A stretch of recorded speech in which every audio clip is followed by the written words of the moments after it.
Hello everyone, this is Anita. Welcome back to our channel knowledge network. इस channel पर CSDM university, जिसे Kanpur university भी कहते हैं, उसके बीएड फर्स्ट सेमेस्टर की क्लासेस चल रही हैं, जिसमें हम कवर कर रहे हैं पेपर 1 को, जिसे फिलोसफिकल पर्सपेक्टिव ऑफ एजुकेशन कहते हैं, हिंदी में शिक्षा के दार्शनिक परिप्रेक्ष्य कहते हैं। इसकी यह 16 क्लास है। इसकी जो लास्ट क्लासेस हैं वो प्लेलिस्ट में पड़ी हुई है। प्लेलिस्ट का लिंक आपको वीडियो के डिस्क्रिप्शन बॉक्स में मिल जाएगा।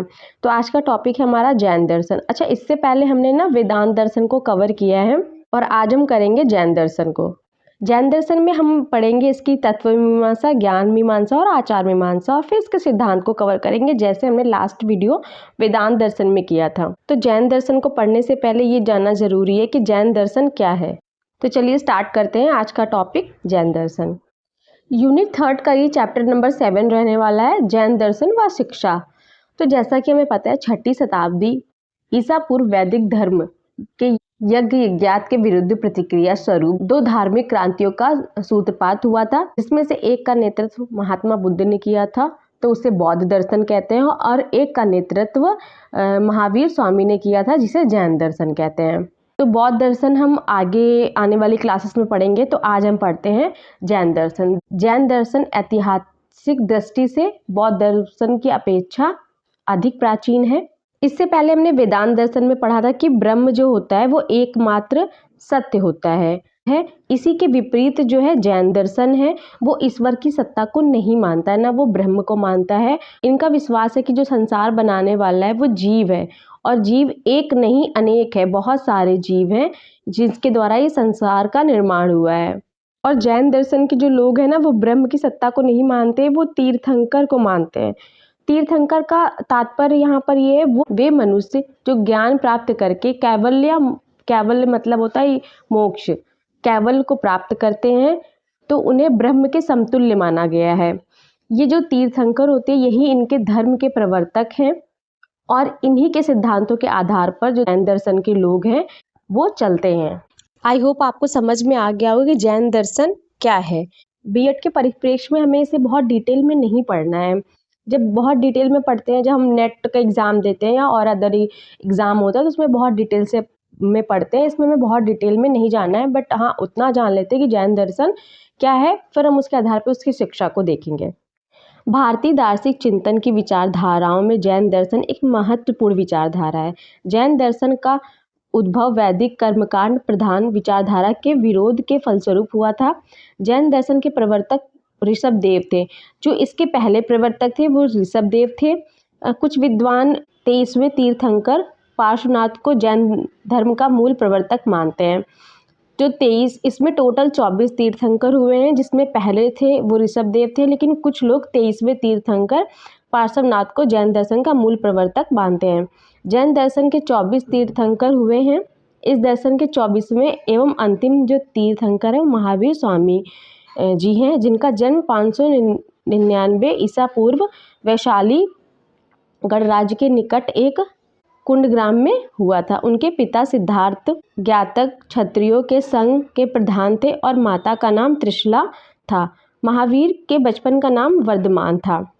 तो जो महावीर स्वामी जी हैं, भारतीय जैन दर्शन परंपरा के सूत्रधार हैं। वे इस दर्शन परंपरा में आने वाले 24वें तीर्थंकर हैं। तीर्थंकर का अर्थ आपको समझ में आ गया होगा, हम धर्मगुरु से भी ले सकते हैं। जो प्रथम तीर्थंकर हैं वो ऋषभनाथ हैं, और जो 23वें तीर्थंकर है वो पार्श्वनाथ है। आगे पढ़ते हैं हम जैन दर्शन का अर्थ। जैन दर्शन का अर्थ, मीनिंग ऑफ जैनिज्म। जैन शब्द की उत्पत्ति जिन शब्द से हुई है, जिसका अर्थ होता है जीतना, अर्थात जिसने सांसारिक राग द्वेष माया मोह को जीत लिया है। ऐसे लोग जिनकी उपाधि से विभूषित किए गए हैं। जीतना का तात्पर्य जिसने अपनी इंद्रियों को भी जीत लिया है, अर्थात हम कह सकते हैं कि जिसने अपनी इंद्रियों को भी जीत लिया है वो जिन कहलाते हैं। जिन शब्द का अर्थ आध्यात्मिक विजेता होता है, जिसने अपनी इंद्रियों पर नियंत्रण कर लिया है। जिनों के उपदेशों का पालन करने वाले जैन कहलाते हैं, और उनके संप्रदाय को जैन दर्शन या जैन धर्म के नाम से विभूषित किया जाता है। तो जिनसे उत्पत्ति हुई है जैन की, और जैन संप्रदाय को मानने वाले लोग जैन दर्शन या जैन धर्म के नाम से विभूषित किए गए हैं। जैन दर्शन का मुख्य उद्देश्य प्राणी को संसार के कष्टों से छुटकारा दिलाकर आध्यात्मिक सुख को प्राप्त करने हेतु मार्गदर्शन करना है। जैन दर्शन वेदों में विश्वास नहीं रखता, ये वेदों में विश्वास नहीं रखते, ना ईश्वर में विश्वास रखते हैं और ना ही ये ब्रह्म को मानते हैं, इसलिए इन्हें नास्तिक दर्शन भी कहा जाता है। जैन दर्शन को नास्तिक दर्शन की संज्ञा भी दी जाती है। जैन दर्शन ने ईश्वर की सत्ता का खंडन किया है और अहिंसा, त्याग, तपस्या आदि पर प्रमुख बल दिया है। जैन धर्म की दो प्रमुख शाखाएं हैं, एक दिगंबर है, एक श्वेतांबर है। जैन साहित्य अत्यंत समृद्ध है। जैन साहित्य में तीर्थंकरों के आदेशों का संग्रह है। प्राचीन जैन साहित्य प्राकृत भाषा में लिखा गया है, किंतु बाद में इसे संस्कृत भाषा में इसकी रचना की गई है। अब हम पढ़ेंगे जैन दर्शन की तत्व मीमांसा। जैन दर्शन यथार्थवादी, रियलिस्टिक तथा बहुत्ववादी प्लूरलिस्टिक दर्शन है।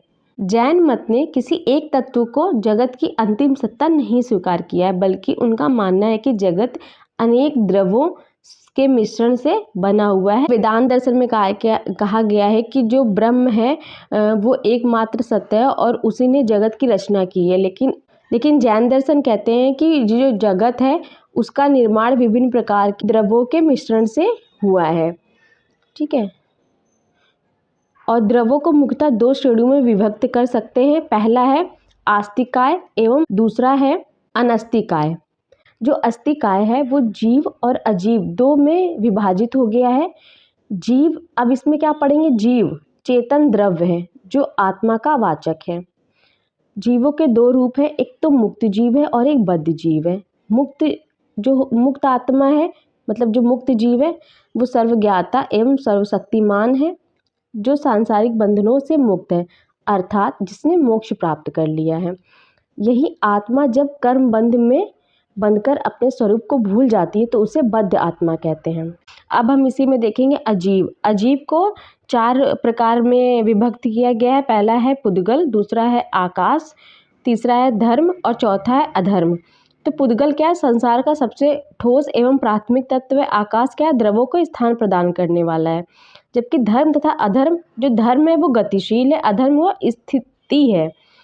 तो धर्म जीव तथा पुद्गल को गति प्रदान करता है तथा अधर्म उसे स्थिरता देता है।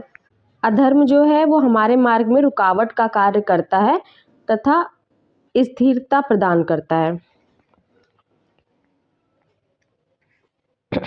जैन दर्शन के अनुसार यह सृष्टि जीव और अजीव द्रव्यों के अपने स्वभाव के योग से बनती है और वियोग से बिछड़ती है।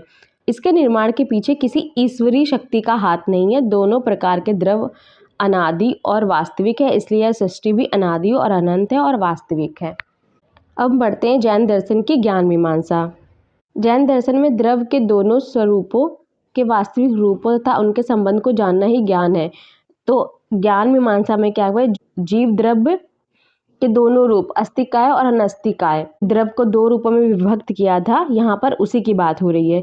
जीव द्रव्यों के बारे में जानना साधारण ज्ञान है। जीव द्रव्यों का ज्ञान प्राप्त करने के लिए कठोर तपस्या साधना की आवश्यकता होती है। अजीव द्रव्यों का ज्ञान इंद्रियों के द्वारा प्रत्यक्ष, अनुमान और शब्द के द्वारा प्राप्त किया जाता है। जो जीव द्रव्यों के बारे में जो जानना है वो साधारण ज्ञान है, इसके लिए कठोर तपस्या की आवश्यकता होती है। लेकिन अजीव द्रव्यों का ज्ञान इंद्रियों के द्वारा प्रत्यक्ष, अनुमान और शब्द के द्वारा प्राप्त किया जाता है। अब जैन दर्शन की मूल्य मीमांसा या आचार मीमांसा। Axiology of Jainism. जैन दर्शन के अनुसार मनुष्य जीवन का अंतिम उद्देश्य कैवल्य मतलब मोक्ष की प्राप्ति है। से आशय है अपनी आत्मा को कर्म पुद्गल से मुक्त कर उसे शुद्ध बुद्ध एवं मुक्त रूप प्रदान करना। मनुष्य कैवल की प्राप्ति तब तक नहीं कर सकता जब तक वह बंधनों से जुड़ा हुआ है। तो इसमें कौन से बंधन बताए गए हैं, कर्म बंधन, कसाय बंधन, भाव बंधन और द्रव्य बंधन। कर्म बंधन का तात्पर्य है अपने कर्म फल के अनुसार विभिन्न योनियों में जन्म लेता है। कसाय बंधन का तात्पर्य क्रोध, माया, लोभ और मोह आदि कुप्रवृत्तियां हैं जो जीव को बंधन में डालती है। भाव बंधन का तात्पर्य है मन में दूषित भाव उत्पन्न होना ही भाव बंधन है। द्रव्य बंधन का तात्पर्य है जीव का पदार्थों के प्रति आकर्षण होना ही द्रव्य बंधन है। तो जब तक मनुष्य इन 4 चीज़ों में जकड़ा हुआ है उसे मोक्ष की प्राप्ति नहीं हो सकती है। अब हम पढ़ेंगे जैन दर्शन के मूल सिद्धांत। Basic principle of Jainism. Jain दर्शन के मूल सिद्धांत निम्न प्रकार के हैं। पहला ही अनिश्वरवादी दर्शन है। जैन दर्शन ना वेदों की सत्ता को मानता है और ना ही ईश्वर के अस्तित्व में विश्वास रखता है, परंतु अपने तीर्थंकरों की उपासना तथा आराधना करते हैं, क्योंकि तीर्थंकर मुक्त जीव हैं। आई होप आपको तीर्थंकर समझ में आ गया होगा, मैंने स्टार्टिंग में समझा दिया था। इसमें अनंत ज्ञान, अनंत दर्शन, अनंत शक्ति, अनंत सुख है। दूसरा है अनेकांतवादी दर्शन। जैन दर्शन के अनुसार इस संसार में अनेक वस्तुएं हैं तथा इनमें प्रत्येक वस्तु के अनंत धर्म है। यह संसार अनंत जीवों से परिपूर्ण है। जीव का निवास केवल मनुष्यों, पशुओं और पेड़ पौधों में ही नहीं, अपितु धातुओं और पदार्थों जैसे पदार्थों में भी निहित है। जिस प्रकार अनेक जीव होते हैं वैसे ही आत्माएं भी अनेक होती हैं। इनका तात्पर्य है कि जो ये संसार है वो अनेक वस्तुओं से निर्मित है, अनेक जीव हैं और अनेक आत्माएं हैं। आगे देखते हैं द्रव्य संबंधी अवधारणा। समस्त संसार जो है वो जीव तथा अजीव द्रव्यों से मिलकर बना है। जीव चेतन तत्व है जबकि अजीव अचेतन जड़ तत्व है। जीव में 4 प्रकार के पूर्णताएं पाई जाती हैं: अनंत ज्ञान, अनंत दर्शन, अनंत शक्ति, अनंत सुख। जब जीव बंधनग्रस्त होता है तो उसके ये गुण लोप हो जाते हैं। नेक्स्ट है कर्म की अवधारणा। जीव अजीव मिलकर जीवन चक्र में फंसे रहते हैं। यदि जीव को ज्ञान प्राप्ति हो जाए तो उससे ये शक्तियाँ पुनः मिल जाती हैं और जीव मुक्त हो जाता है। जीव इस संसार में जो कुछ भी पाता है वह उसके कर्मों का ही फल है। शरीर का रंग, आकार, रूप, आयु, कर्मेंद्रिय आदि सभी व्यक्ति के कर्म के फलस्वरूप ही प्राप्त होती हैं। नेक्स्ट पॉइंट है हमारा मोक्ष की अवधारणा। जैन मत में जीवन का परम लक्ष्य कैवल्य यानी मोक्ष की प्राप्ति है। मोक्ष की प्राप्ति के लिए जीव को त्रिरत्नों का पालन करना पड़ता है। त्रिरत्नों का अनुकरण करने से कर्मों का जीव की ओर बहाव रुक जाता है, जिसे संवर कहते हैं। तो ये था हमारा आज का टॉपिक जैनिज्म, जैन दर्शन। तो आई होप आपको समझ में आ गया हो कि जैन दर्शन क्या है। बीएड में हम इतना ही पढ़ेंगे, बहुत ज़्यादा डीप पढ़ने की ज़रूरत नहीं है। अगर आपको कुछ चीज़ नहीं समझ में आती है तो आप कमेंट बॉक्स में मुझे कमेंट कर सकते हैं, मैं जल्दी उसका रिप्लाई करूँगी। अब नेक्स्ट क्लास में हम देखेंगे जैन दर्शन और उसकी शिक्षा। आई होप आपको आज की क्लास अच्छी लगी होगी। अगर आज की क्लास आपको अच्छी लगी हो तो क्लास को लाइक शेयर सब्सक्राइब ज़रूर करिएगा और बेल आइकन को हिट करिएगा, जिससे आपको आने वाले क्लासेस का नोटिफिकेशन टाइम पे मिल जाए। मिलते हैं नेक्स्ट क्लास में। Till then take care, bye.